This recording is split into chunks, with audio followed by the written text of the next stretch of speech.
Now that we have downloaded, registered, and synced our Zotero accounts, we are ready to start getting organized.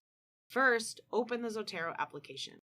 On the left-hand side, we will see a My Library bucket. Zotero can be wonderful, but we have to stay organized to get the most value out of it. The first step in that process is creating collections for each class we are attending or major research paper we are working on.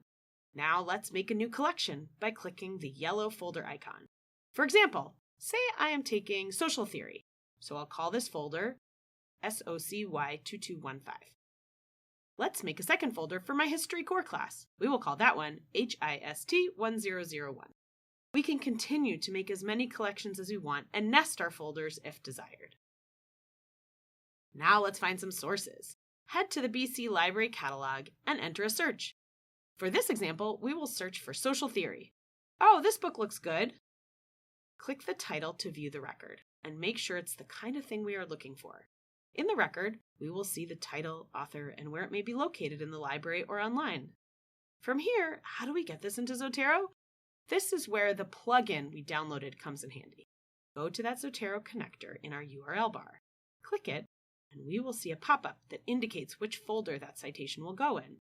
If we want to put it in a different folder, right after we click the Zotero button, click the drop-down arrow to select a different folder.